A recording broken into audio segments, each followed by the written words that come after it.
जी अस्सलाम वालेकुम। अच्छा, कल हमने बेसिकली अपना इनकम टैक्स का लेक्चर 1 स्टार्ट किया था। उसमें बेसिकली बिल्कुल आपको ब्रीफ कॉन्सेप्ट्स बताए थे कि बेसिकली इनकम टैक्स से कुछ कॉन्सेप्ट्स क्या हैं, ठीक है। लेकिन अभी आप ये अज्यूम करें कि बेसिकली अभी तक हमने कुछ भी नहीं पढ़ा, ठीक है। अभी हम बेसिकली अपने टैक्स के बेसिक प्रिंसिपल्स या फाउंडेशन को बिल्ड करने जा रहे हैं और हम तब अपनी पढ़ाई स्टार्ट करेंगे जब हम नोट्स के थ्रू आपके हम स्टडी कर रहे होंगे, ठीक है। अभी हम बिल्कुल असल में देखें, उस दिन मैंने फ़र्स्ट अपने लेक्चर में जो ओरिएंटेशन सेशन था उसमें मैंने आपके साथ ये डिस्कस किया था कि एग्ज़ामिनर बार बार आपसे क्या कहता है। एग्ज़ामिनर बार बार आपसे ये कहता है कि स्टूडेंट जो है ना वो प्रैक्टिकल अप्रोच को डील नहीं कर पाता, ठीक है। क्वेश्चन को प्रैक्टिकल अप्रोच के साथ नहीं के साथ उसको अटैम्प्ट नहीं कर पाता, या जो प्रैक्टिकल सिनेरियो होते हैं उनको टैकल नहीं कर पाता, ठीक है। तो हमने इन चीज़ों को प्रैक्टिकली सोचना है। तो आज बेसिकली हम इनकम टैक्स को ना एक और व्यू से देखेंगे और प्रैक्टिकल पॉइंट ऑफ व्यू से, और ये अगर आपको समझ आ जाता है तो आप ये समझ लें कि इनकम टैक्स की फाउंडेशन आपकी बिल्ड हो जाएगी, फिर आपके लिए सारा बहुत आसान हो जाएगा, ठीक है। तो जी मैं स्टार्ट करने जा रहा हूँ। देखें, हमने आज एक ना प्रैक्टिकल एग्जाम्पल लेके चलनी है।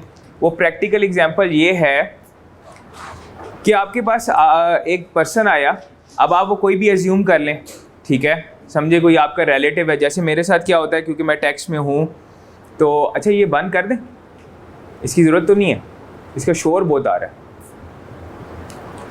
अच्छा, अब मैं जब रिटर्न फाइलिंग का सीज़न आता है ना, रिटर्न अभी मैं आप लोगों को बताता हूँ कि क्या होती है, ठीक है। उस टाइम पे ना मेरे कुछ रिलेटिव्स या फ्रेंड्स मुझे क्या कहते हैं कि हमारी रिटर्न फाइल कर दें, इनकम टैक्स की रिटर्न फाइल कर दें। अब आप अपने जहन में कोई लेके आए, जैसे फॉर एग्जांपल आप अपने किसी रिलेटिव या फ्रेंड के पास गए और उन्होंने आपको ये कहा कि जी मेरी रिटर्न फाइल कर दें। अब आप किस अप्रोच से लेके चलेंगे उनको और कैसे उनको असिस्ट करेंगे, हम ये सारी चीज़ आज देखने जा रहे हैं, ठीक है। तो सबसे पहले आप, अच्छा अकाउंटिंग सबने पढ़ी हुई है, प्रॉफिट एंड लॉस अकाउंट भी जहन में है सबके। सबसे पहले ऊपर क्या करते हैं आप, कल हमने पर्सन का कॉन्सेप्ट पढ़ा था, याद है। वो जो भी आपका रिलेटिव है या वट एवर, तो आप बेसिकली आप क्या करेंगे जी, मिस्टर ए लिख रहा हूं मैं, आपके जहन में जो भी आता है ना आपने वो लिख लेना, ठीक है। उसके बाद अगर पर्सन की कैटेगरी हमने जो कल पढ़ी थी तो ये क्या है, इंडिविजुअल। क्या याद है हमने पर्सन्स की कैटेगरीज पढ़ी थी कि ये पर्सन्स हैं आपके। अच्छा, ये तो हमें समझ आ गई कि पर्सन है और पर्सन कौन से हैं, मिस्टर ए हैं और इंडिविजुअल हैं। प्रॉफिट एंड लॉस अकाउंट में आप, उसने आपसे क्या, जब आप प्रॉफिट एंड लॉस अकाउंट बना रहे होते हैं तो आपकी सेकंड हेडिंग क्या होती है, आपकी 3 हेडिंग्स होती हैं ना। सबसे ऊपर उस बंदे का नाम, उसके बाद आप क्या करते हैं, प्रॉफिट एंड लॉस अकाउंट, और तीसरे नंबर पे क्या करते हैं, for the year ended. Very good. अब यहाँ पे हमने प्रॉफिट एंड लॉस अकाउंट तो नहीं बनाना, उसने आपसे क्या कहा है कि मुझे बेसिकली क्या चाहिए, रिटर्न ऑफ इनकम टैक्स। अच्छा, return of income tax basically होती क्या है, जैसे प्रॉफिट एंड लॉस अकाउंट जो होता है उसमें आप क्या कर रहे होते हैं, नेट प्रॉफिट, ग्रॉस प्रॉफिट ये कंप्यूट कर रहे होते हैं। रिटर्न ऑफ इनकम टैक्स जो है ना बेसिकली एक फॉर्म होता है, FBR का सबको आइडिया है, फेडरल बोर्ड ऑफ रेवेन्यू, किसी को ना हो तो बताएं। बेसिकली एक ये एडमिनिस्ट्रेटिव डिपार्टमेंट है गवर्नमेंट का जो लोगों से टैक्स कलेक्ट करता है, FBR federal board of revenue. अच्छा, बेसिकली एक फॉर्म होता है, स्पेसिफाइड फॉर्म होता है रिटर्न का। इसके अंदर बेसिकली आप 2 चीज़ें कंप्यूट कर रहे होते हैं, computation of taxable income and tax payable, ये 2 चीज़ें आप कंप्यूट कर रहे होते हैं। अच्छा, आई कैप आपसे क्या रिक्वायर करता है, computation of taxable income and tax payable. और ये जब आप, एक फॉर्म होता है रिटर्न का, जैसे फॉर एग्जांपल आपने अपना जब एग्ज़ाम के लिए आप, एग्ज़ाम फॉर्म होता है आई कैप का, एक स्पेसिफाइड फॉर्म होता है ना आई कैप का, हर कोई अपनी मर्जी से तो वो फॉर्म अपनी पेपर पे लिख के तो नहीं दे रहा होता ये मैंने ये वाले पेपर देने। आई कैप आपको एक स्पेसिफाइड फॉर्म देता है, उसके ऊपर आप बताते हैं ये पेपर मैंने देने हैं, इसकी इतनी फ़ीस है, वो सारी चीज़ें। इसी तरह रिटर्न ऑफ इनकम टैक्स का भी एक फॉर्म होता है जो FBR देता है, ठीक है, और उस पर आप कंप्यूट करते हैं अपनी टैक्सेबल इनकम और टैक्स पेएबल, ठीक है। तो ये आपकी दूसरी रिक्वायरमेंट हो गई। उसके बाद वहाँ पे आप कहते हैं प्रॉफिट एंड लॉस अकाउंट में जो तीसरी हेडिंग आप देते हैं वो क्या देते हैं, फॉर द ईयर एंडेड। तो हमने कहा यहाँ पे फॉर द ईयर, वो वाला कॉन्सेप्ट की जगह आपका कॉन्सेप्ट है टैक्स ईयर का। अब फॉर एग्जांपल टैक्स ईयर 2023 है, ठीक है। तो अब बेसिकली ये क्या टैक्स ईयर होगा, ये आपका, अब हमने एक नॉर्मल टैक्स ईयर पढ़ा था, याद है, ये होगा जी 1 जुलाई से स्टार्ट। ये भी सारी चीज़ें हमने पढ़नी है, हम बिल्कुल बेसिक कॉन्सेप्ट्स डिस्कस कर रहे हैं। 2023 पे ख़त्म, ये जिस 30 जून 2023 पे ख़त्म हो रहा है ना, इसको कहेंगे टैक्स ईयर 2023, ठीक हो गया।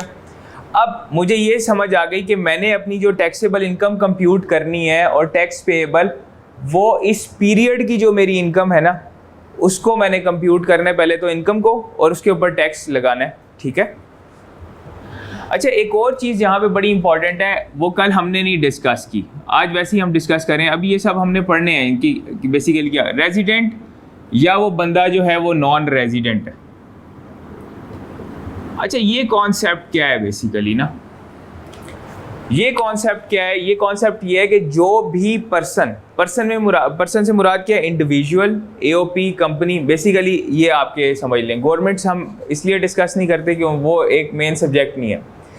जो बंदा भी रेजिडेंट होगा वो अपनी पूरी दुनिया वर्ल्ड वाइड इनकम पे टैक्स देगा, और जो नॉन रेजिडेंट होगा वो सिर्फ अपनी पाकिस्तानी इनकम पे टैक्स देगा। ये कॉन्सेप्ट समझ लें, ठीक है। बाद में हम देखेंगे रेजिडेंट क्या होता है, ये टैक्स के ही कॉन्सेप्ट्स हैं। रेजिडेंट से ये ना समझिएगा जो यहाँ का सिटीजन है वो रेजिडेंट है, ये टैक्स के अपने कॉन्सेप्ट्स हैं, ये हमने जाके पढ़ने हैं, ठीक है।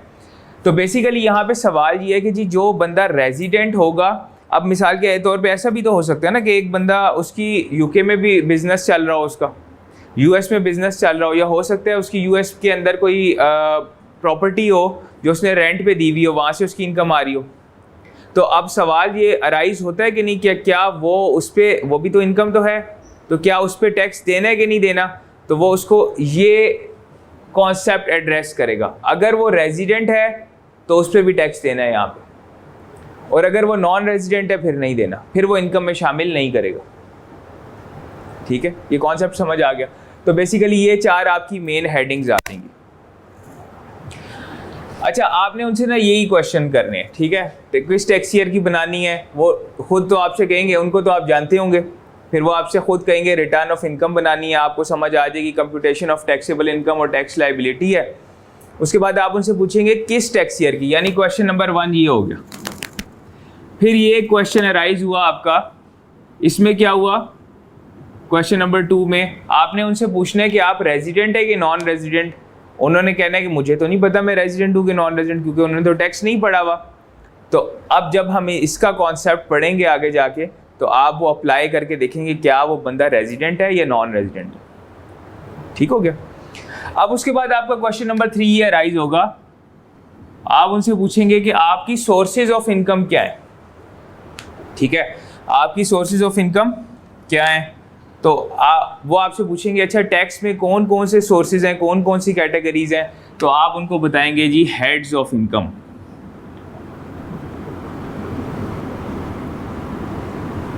ठीक है। हेड्स ऑफ इनकम के अंदर सबसे पहले सैलरी,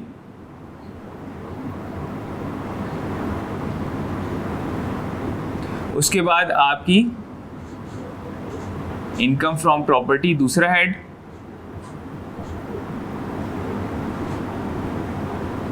तीसरे नंबर पे आपका इनकम फ्रॉम बिजनेस,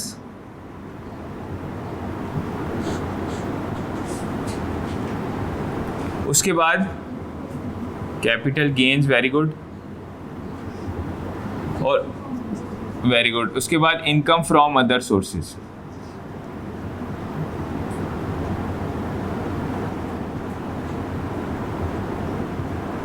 अच्छा, अब आपने ना उनको थोड़ा सा इनके ऊपर ब्रीफ भी करना है कि ये क्या चीज़ें हैं, ठीक है। कल मोस्टली स्टूडेंट्स ने इनकम्स तो बताई थी, तो हमने उन चीज़ों को एड्रेस किया था। अब सैलरी क्या होती है, कोई भी बंदा कहीं पे एम्प्लॉयमेंट एक्सरसाइज कर रहा है, इसका बेसिकली ताल्लुक ये है कि कोई भी बेनिफिट आप एम्प्लॉयमेंट से जो ले रहे हैं वो आपकी सैलरी है। इनकम फ्रॉम प्रॉपर्टी में क्या होता है, आपने अपनी कोई प्रॉपर्टी रेंट पे दी हुई है तो उससे जो इनकम आएगी वो इनकम फ्रॉम प्रॉपर्टी है। इनकम फ्रॉम बिजनेस, जो भी कोई बंदा बिजनेस कर रहा है, ठीक है, उससे जो भी इनकम उसको आएगी वो इनकम फ्रॉम बिजनेस है। कैपिटल गेंस में अगर मैं आपको कुछ चीज़ें बताऊं, जैसे आप शेयर्स की बाइंग सेलिंग करें, जैसे आप इमोल प्रॉपर्टी प्लॉट्स या घर की बाइंग सेलिंग करें, वो इसमें चले जाएंगे, उसकी इनकम। अदर सोर्सेज में बहुत सारी इनकम्स आती हैं, जिसमें मेन इनकम्स आपकी डिविडेंड है, इंटरेस्ट इनकम है, रॉयल्टी है, और भी काफ़ी सारी आएंगी। हम इनके उस चैप्टर में जाके देखेंगे, इनके ऊपर पूरे पूरे चैप्टर हैं। लेकिन आपने उनको ये बता दिया, उन्होंने आपको कहा कि जी अच्छा मेरी जो है ना वो ऐसा करते कि जी सैलरी इनकम जो है, अच्छा अब हमने अज्यूम किया कि ये पर्सन आपके क्या है, रेजिडेंट, यानी हमने इनकी पाकिस्तान सोर्स भी लेनी है और फॉरेन सोर्स इनकम भी लेनी है, ठीक है। तो इन्होंने आपको कहा कि जी मेरी यहाँ पाकिस्तान में, अभी हम कंप्यूट भी करेंगे किस तरह से, उन्होंने कहा मेरी ना 20 लाख रुपए सैलरी है पाकिस्तान में, वो आपने ले ली। उसके बाद उन्होंने कहा मेरी इनकम फ्रॉम प्रॉपर्टी, मेरी एक प्रॉपर्टी यहाँ पे है पाकिस्तान में, उससे मुझे रेंट आता है फॉर एग्जांपल 10 लाख रुपए। 10 लाख किसका, पूरे साल का, इस पीरियड का। और मेरी जो है ना वो एक और भी प्रॉपर्टी है, ठीक है, बल्कि यहाँ कर लेते हैं इसको ब्रैकेट में, 10 लाख यहाँ, एक मेरी फॉरेन प्रॉपर्टी है, वहाँ से जो है 20 लाख रुपए मुझे रेंट आया, ठीक है। तो यहाँ पे इनकी जो इनकम हो जाएगी वो यहाँ पे आपकी 30 लाख हो जाएगी, ठीक है। उसके बाद इनकम फ्रॉम बिजनेस, हम अज्यूम कर रहे हैं कि उनकी सारी इनकम्स हैं, ठीक है। उसके बाद उनकी इनकम फ्रॉम बिजनेस, जिसकी नहीं होगी तो जीरो आ जाएगा उसकी जगह, ठीक है। ज़रूरी तो नहीं हर बंदे की सारी इनकम्स हो। तो इनकम फ्रॉम बिजनेस पे उन्होंने कहा इनकम फ्रॉम बिजनेस मेरी 15 लाख हुई इस साल। कैपिटल गेन्स उन्होंने कहा 25 लाख मेरा कैपिटल गेन से आया। उसके बाद इनकम फ्रॉम अदर सोर्सेज में उन्होंने कहा इनकम फ्रॉम अदर सोर्सेज जो है वो मेरी 10 लाख। अच्छा अब ये आपका आ गया टोटल, इसको ज़रा टोटल करें कितना हो गया। उन्होंने आपको बता दिया ये मेरी सारी इनकम्स हैं।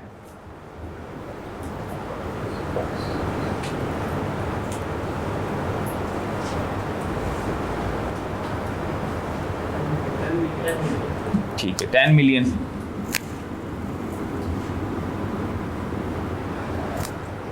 $10 मिलियन जो है वो इनकम आ गई। अच्छा टैक्स रेट्स पड़े हुए हैं सबके पास, टैक्स रेट जरा देखें, बल्कि मैं यहाँ पे ना उसको ऑन भी कर देता हूँ प्रोजेक्टर के साथ कनेक्ट करके, ताकि आपको ज़्यादा अच्छा और समझ आ जाए।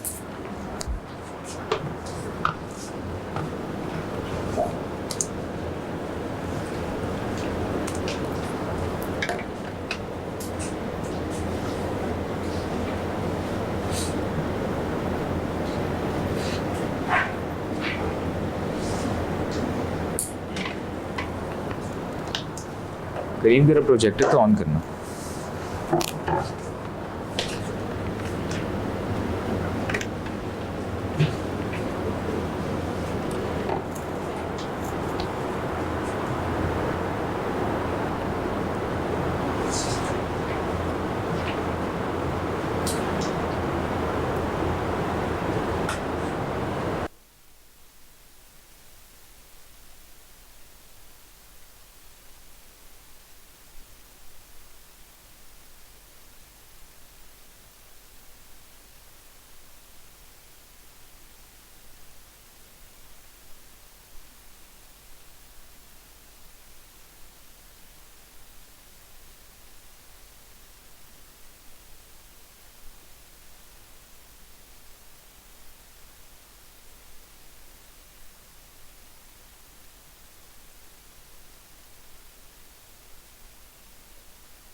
अब आ रही बात। अच्छा, टैक्स रेट्स हम देखने जा रहे हैं। टैक्स रेट्स में देखें, वो कह रहे हैं कि अगर इंडिविजुअल या AOPO, ये हमने कल डिस्कस भी किया था, तो आपका ये टेबल 1 लगेगा। लेकिन अगर सैलरीड इंडिविजुअल होगा तो ये नहीं लगेगा, सिर्फ सैलरीड इंडिविजुअल के ऊपर ये वाला टैक्स रेट लगेगा आपका। ठीक है, सैलरीड इंडिविजुअल क्या होता है? जिसकी सैलरी जो है वो एक्सीड कर जाए 75% ऑफ टैक्सेबल इनकम से। तो हमें ये पता चल गया इंडिविजुअल और AOP के यही रेट्स हैं। उसके बाद नीचे कंपनी के रेट्स आ रहे हैं। कंपनी जस्ट ये जो टैक्स रेट्स हैं फॉर रेफरेंस पर्पसेस दिए हुए हैं। ठीक है, ये कंपनी आपके सिलेबस में कैफ में नहीं है, ये CFAP में टेस्ट होती है कंपनी, लेकिन यहाँ पे रेट्स दिए हुए हैं कि जी ये भी एक पर्सन है, इसके टैक्स रेट्स डिफरेंट है। ठीक है, फॉर योर नॉलेज पर्पस। अच्छा, अब यहाँ पे ना कुछ इनकम्स ऐसी आ रही हैं। अब देखिए, dividend, rate of dividend tax. Dividend क्या होता है? जो कंपनी से आप बेसिकली, कंपनी डिस्ट्रीब्यूट करती है प्रॉफिट्स अपने शेयर होल्डर्स को, उसको डिविडेंड कहते हैं। अच्छा, अब डिविडेंड भी तो कोई इंडिविजुअल ले रहा होगा। ठीक है, ऐसा ही है। या हो सकता है कोई AOP ले रही हो अगर उसने कंपनी में इन्वेस्टमेंट की हुई है, या कोई दूसरी कंपनी ले रही होगी जिसने उस कंपनी में इन्वेस्टमेंट की है, ऐसा ही होगा। तो फिर इसका अलग से टैक्स रेट क्यों दिया हुआ है? लॉ ये कहता है कि अगर आपकी इन इनकम्स के अंदर, यानी डिविडेंड इनकम यहाँ पे आती है अदर सोर्सेज में, अगर वो यहाँ पे आपने डिविडेंड भी अर्न किया है ना, तो आप उसको इस इनकम से निकाल दें, उसके ऊपर ना ये अलग से टैक्स रेट अप्लाई होगा। उस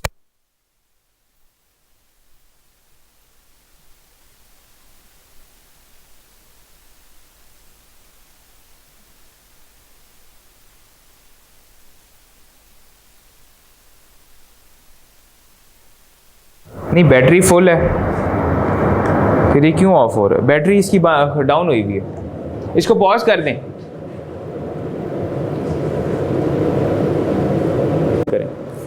अच्छा, हम ये कह रहे थे कि भाई डिविडेंड लॉ ये कहता है कि डिविडेंड के ऊपर ना अलग टैक्स रेट। मैं अज्यूम कर रहा हूँ कि मेरी इनकम फ्रॉम अदर सोर्स में उन्होंने जो मुझे इनकम बताई उसके अंदर 1 लाख रुपए का डिविडेंड पड़ा हुआ था। मैं सबसे पहले यहाँ पे ना डिविडेंड निकालूंगा, लेस करूँगा क्या? डिविडेंड। अभी मैं असल में ये अज्यूम कर रहा हूँ कि इन्होंने सारी इनकम अर्न कर ली है। ठीक है, ताकि हम एक फुल फ्लैज एक कॉन्सेप्ट को समझें और फिर ऐसा ऐसा उनके कॉन्सेप्ट्स को चैप्टर वाइज डिस्कस करें। तो डिविडेंड 1 लाख रुपया मैंने यहाँ से निकाल लेना है, क्योंकि वो इसमें टैक्स नहीं होगा। उसके बाद अगले नंबर पे कह रहे हैं जी प्रॉफिट ऑन डेट इंटरेस्ट, इसका भी अलग रेट है। ठीक है, इसका क्या रेट है? इसका 15% का टैक्स रेट है। अब इंटरेस्ट जाहिर बात है इंडिविजुअल भी कमा सकता है, अर्न कर सकता है, कंपनी भी अर्न कर सकती है। ठीक है, AOP भी। अच्छा, कंपनी हम नहीं डिस्कस करेंगे, इंडिविजुअल को हम डिस्कस कर रहे हैं। तो अब उसने इंडिविजुअल ने इंटरेस्ट अर्न किया, तो अब लॉ कहते हैं नहीं, इसके ऊपर अलग टैक्स रेट लगेगा, वो वाले नहीं लगेंगे। तो इसका मतलब है अलग लगेगा, तो मैंने 2 टैक्स रेट तो नहीं लगाने ना, एक इनकम पे 2 दफ़ा टैक्स तो नहीं लगाना। तो मैं इंटरेस्ट को भी निकाल लूँगा, वो भी इनकम फ्रॉम अदर सोर्स में होता है, तो मैं यहाँ से इसको लेस कर दूँगा। मैं अज्यूम कर रहा हूँ इंटरेस्ट इनकम जो है मेरी वो 2 लाख रुपए इसमें पड़ी हुई है, तो 2 लाख भी मैंने माइनस कर दिया कि जी वो भी मैंने इसके ऊपर अलग टैक्स रेट लगाना है। ठीक हो गया। उसके बाद नेक्स्ट अगर आप देखें तो यहाँ पे आ रहा है जी आपका कैपिटल गेन। ये वाला कैपिटल गेन का आपका हेड था ना, तो इसमें capital gains on disposal of security. Securities क्या होते हैं? शेयर्स वगैरह। तो लॉ कहता है शेयर्स के ऊपर भी जब आप उनकी बाइंग सेलिंग करेंगे ना, तो उसके ऊपर भी जो आपको गेन आएगा ना, उसके ऊपर भी अलग टैक्स रेट्स हैं। ठीक है, अलग टैक्स रेट हैं, तो आपने इसको भी इधर से निकालना है। तो मैं अज्यूम करता हूँ जी कैपिटल गेन लेस, यहाँ पे मैं कर देता हूँ वो भी।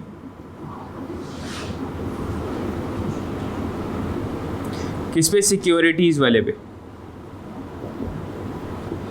मैं अज्यूम करता हूँ 5 लाख मेरा गेन आया था इस साल सिक्योरिटीज़ पे, वो मैंने माइनस कर दिया, वो इनकम मैंने माइनस कर दी।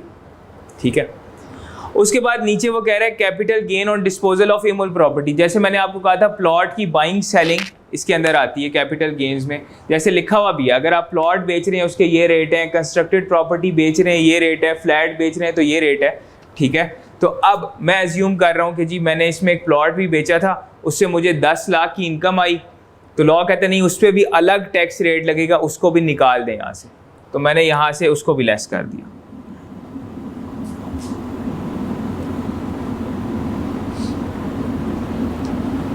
प्लॉट डायरेक्ट लिख देता हूँ मैं यहाँ पे ना, इमोल प्रॉपर्टी वैसे है तो यहाँ पे 1 लाख भी आपका माइनस होगा। अच्छा, उसके बाद जो है ना एट द एंड वो कहता है प्राइजेज एंड विनिंग्स। ठीक है, अगर आपको प्राइजेज एंड विनिंग्स में क्या चीज़ है, जैसे फॉर एग्जांपल यहाँ पे आपको कह रहा है आपका प्राइस बॉन्ड निकल आता है, क्रॉसवर्ड पजल में आपका प्राइस निकल आया, या राफल लॉटरी या प्राइज ऑन विनिंग्स या prize offered by company for promotion, उनके ऊपर ये अलग टैक्स रेट लगाने हैं। इनके ऊपर 15% का रेट है, इनके ऊपर 20% का रेट है। मैं अज्यूम करता हूँ मेरा प्राइस बॉन्ड जो है वो निकला था, वो आपका ये भी अदर सोर्स की इनकम है, ये भी अदर सोर्स में हम पढ़ेंगे बाद में लेटर ऑन, तो ये आप मैं लेस कर लेता हूँ। प्राइस बॉन्ड, अच्छा प्राइस बॉन्ड जो है वो मैं अज्यूम करता हूँ कि मेरा जो है ना यहाँ पे 2 लाख रुपए का इनाम निकला था, ये मैंने सारी इनकम। अच्छा, इसके अलावा कोई इनकम इस तरह माइनस नहीं होती, ये सिर्फ उन्होंने कहा इनके ऊपर टैक्स आपने अलग देना है। ठीक हो गया। अब अगर मैं इसको माइनस करूं तो क्या आंसर आ रहा है, करें जरा माइनस।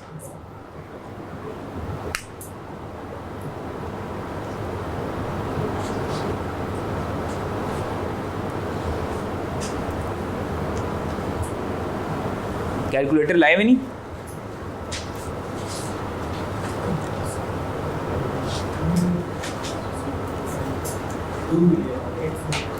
$2 मिलियन आ रहा है ना, 8 मिलियन रिमेनिंग आ जाएगा।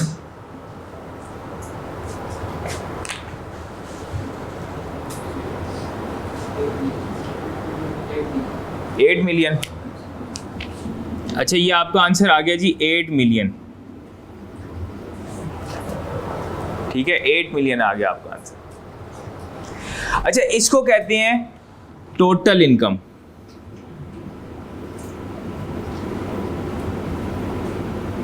इस 8 मिलियन को कहेंगे टोटल इनकम। अब मैं इसके आगे जो इलस्ट्रेशन है वो यहां स्टार्ट करता हूं। अब यहां पे आप आगे जी टोटल इनकम पे, टोटल इनकम थी आपकी 8 मिलियन की। ठीक है, अब टोटल इनकम में अब इसमें हो सकता है मेरी कुछ एग्जैम्प्ट इनकम भी हो, ठीक है, जिस पे टैक्स नहीं लगना। ये एग्जैम्प्ट नहीं थी, ये वो इनकम थी जिस पे लॉ कहता है इस पे टैक्स रेट अलग लगेंगे। टैक्स देना है आपने लेकिन टैक्स रेट अलग लगेगा। इसके बाद मैं इससे लेस करूंगा एग्जैम्प्ट इनकम।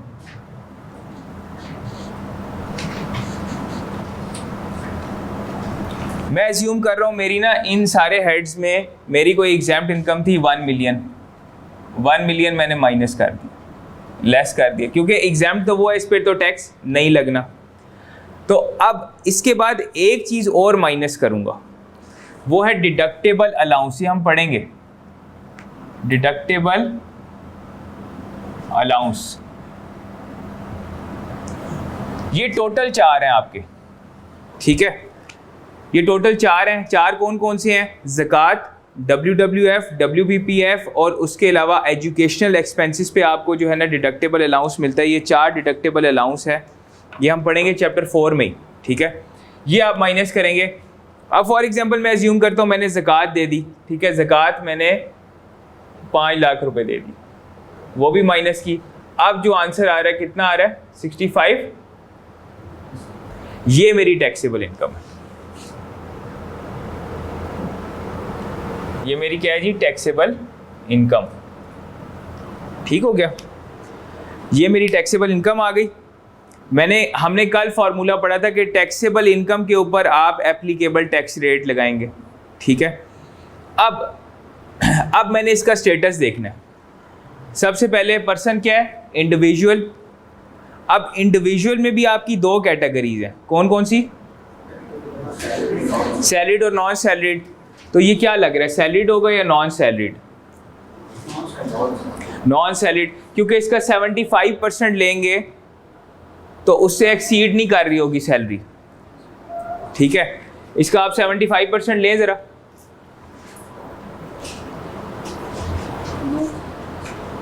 कितना आ रहा है? 4875। तो क्या सैलरी इनकम उससे एक्सीड कर रही है?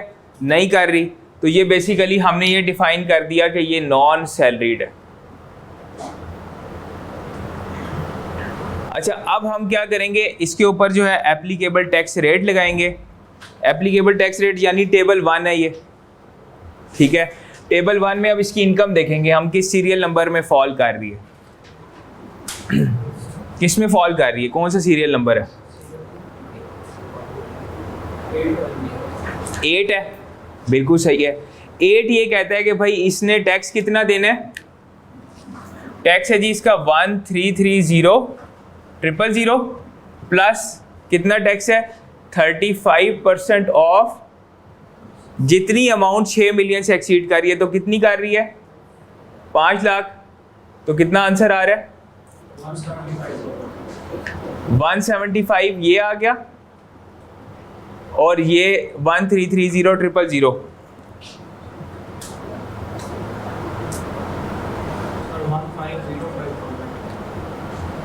1505 बस 000 ये आपका टैक्स आ गया इस इनकम के ऊपर, ठीक है। लेकिन मैंने अच्छा एग्जाम्प्ट इनकम पे तो टैक्स नहीं देना, ये तो मुझे पता है ना, ये तो एग्जाम्प्ट है, इस पे तो कोई टैक्स रेट नहीं लगेगा। अच्छा, लेकिन इन इनकम्स पे तो मैंने टैक्स देना है ना, इनका तो उन्होंने कहा अलग से टैक्स रेट है, ठीक है। अब मैं जाऊंगा डिविडेंड के ऊपर। अच्छा, डिविडेंड के डिफरेंट रेट्स है, जब हम डिविडेंड का टॉपिक पढ़ रहे होंगे उस टाइम इन डिटेल हम देखेंगे कौन सा रेट एप्लीकेबल है। लेकिन जो जनरली रेट एप्लीकेबल होता है ना वो 15% होता है डिविडेंड के ऊपर। अभी हम 15% लगा देते हैं। एक तो उसके ऊपर ये जो बाकी रिमेनिंग इनकम्स है उसके ऊपर ये टैक्स बन गया।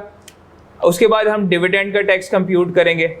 डिविडेंड 1 लाख का था, उस पर 15% लगाना था, तो 15,000 ये उसका टैक्स हो गया डिविडेंड का, ठीक है। उसके बाद नेक्स्ट वो कह रहा है जी इंटरेस्ट इनकम। इंटरेस्ट इनकम पे उसने कहा 15% का रेट है। तो इंटरेस्ट कितना था मेरा, ठीक है 2 लाख था, इस पे भी 15% लगाऊंगा तो कितना 30,000 इसका टैक्स बन गया। उसके बाद नेक्स्ट इनकम जो है मेरी कैपिटल गेन सिक्योरिटीज पे आ रही थी। कैपिटल गेन सिक्योरिटीज वाला, ठीक है। अब सिक्योरिटीज की इनकम कितनी थी 5 लाख। अब 5 लाख के ऊपर अच्छा, अब यहाँ पे ना होल्डिंग पीरियड वो कहते हैं आपने सिक्योरिटीज कितने अरसे रख के बेची हैं, कितने पर ईयर्स होल्ड किया है। जैसे वो कह रहा है कि अगर आप 1 साल के अंदर अंदर बेच देते हैं तो ये रेट है, 1 से 2 साल के दरमियान रख के बेचते हैं तो ये रेट है। मतलब आहिस्ता आहिस्ता जितना होल्डिंग पीरियड ज़्यादा होगा आपका रेट रिड्यूस होता रहेगा। तो हम अज्यूम करते हैं कि 10% का रेट उसने उस पर लगा दिया। तो 5 लाख के ऊपर अगर हम देखें 5 लाख, उसके ऊपर हम कहते हैं 10% वाला उसके ऊपर एप्लीकेबल था, तो 50,000 इसका टैक्स आ गया, ठीक हो गया। उसके बाद आपका जो आ गया कैपिटल गेन ऑन प्लॉट, जो है प्लॉट के रेट पे चले जाते हैं हम। इसमें भी होल्डिंग पीरियड के साथ ये लिंक्ड है। प्लॉट में देखें अगर 1 साल के अंदर अंदर 15%, फिर आहिस्ता आहिस्ता ये रिड्यूस होता जा रहा है, ठीक है। तो हम अज्यूम करते हैं इसके ऊपर जो है ना आपका 15% का रेट एप्लीकेबल था, 1 साल में ही ख़रीद के उसने बेच दिया। तो हम आगे प्लॉट वाला जो है उसका टैक्स निकालेंगे, तो 1 मिलियन के ऊपर 15% लगा देते हैं, तो 1.5 लाख इसका टैक्स बन गया। और एट द एंड जो है वो आपकी कौन सी आ रही है, प्राइस बॉन्ड की इनकम। तो प्राइस बॉन्ड पे वो कह रहा है 15%, ठीक है। तो प्राइस बॉन्ड पे आपने क्या किया, प्राइस बॉन्ड था आपका 2 लाख रुपए की इनकम, उसके ऊपर 15%, तो 2 लाख में 15 तो 30,000 रुपये आपका ये आ गया। टोटल करें कितना टैक्स बना,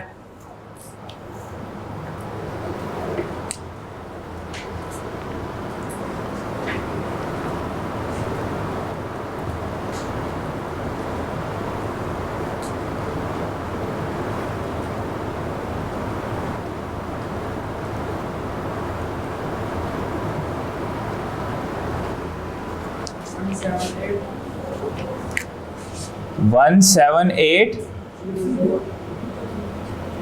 ये बन गया इसका टैक्स। इसको कहते हैं tax liability, not tax payable. ये है जी आपकी टैक्स लाइबिलिटी, ठीक है।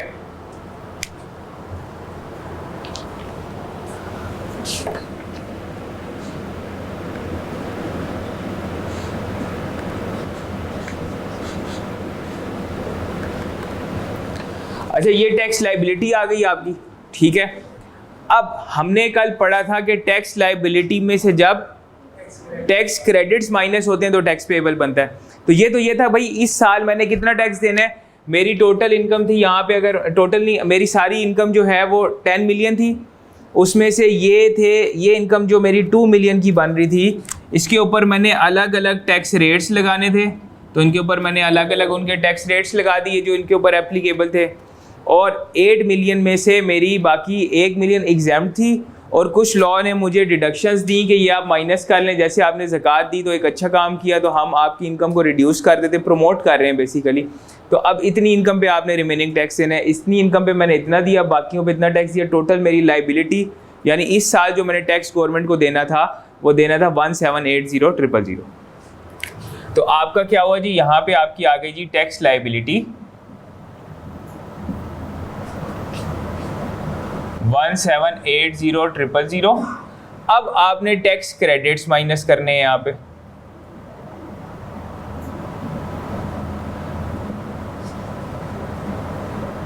ठीक है, टैक्स क्रेडिट्स जो हैं, सबसे पहले आपका आता है फॉरेन टैक्स क्रेडिट। शॉर्ट लिख दूं या पूरा लिखूं? पूरा लिख दूं।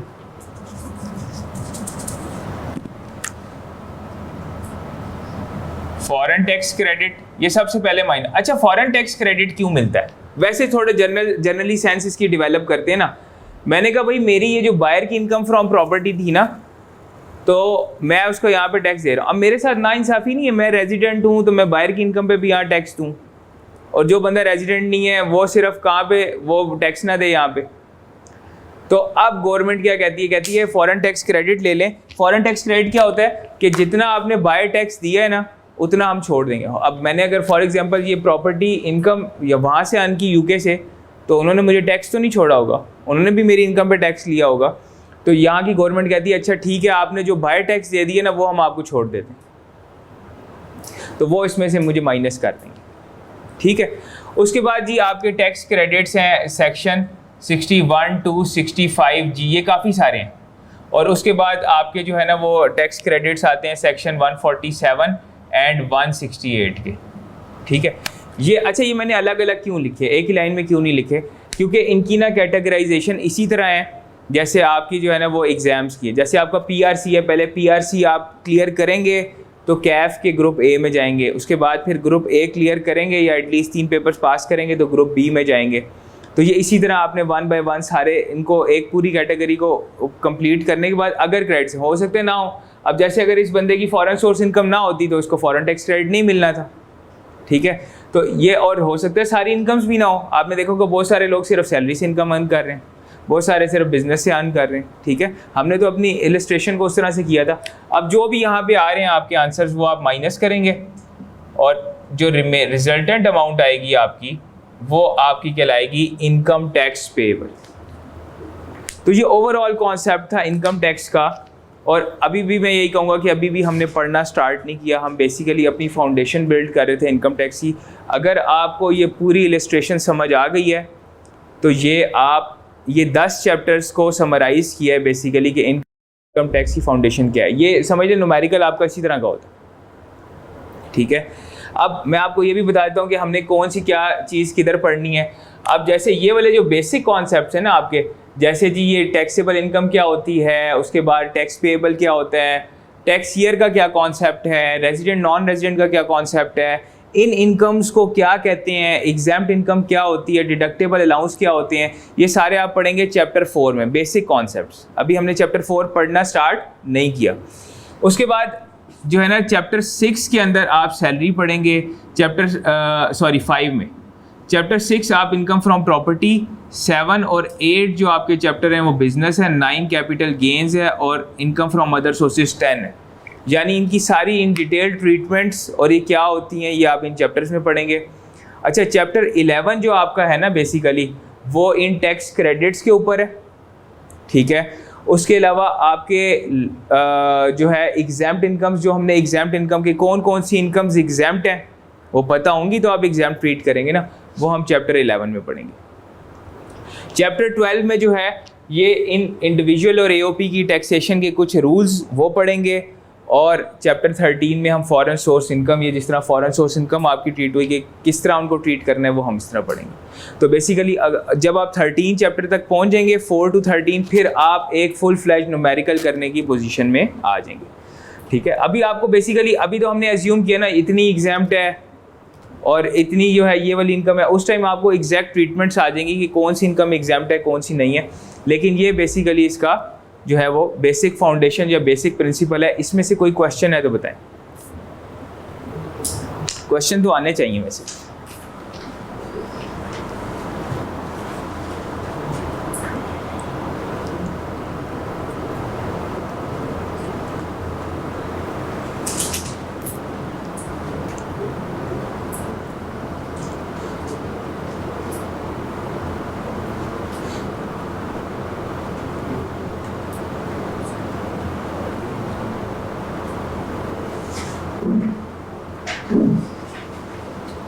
मेरे ख्याल से रिकॉर्डिंग रोक दें रिकॉर्डिंग ऑफ कर।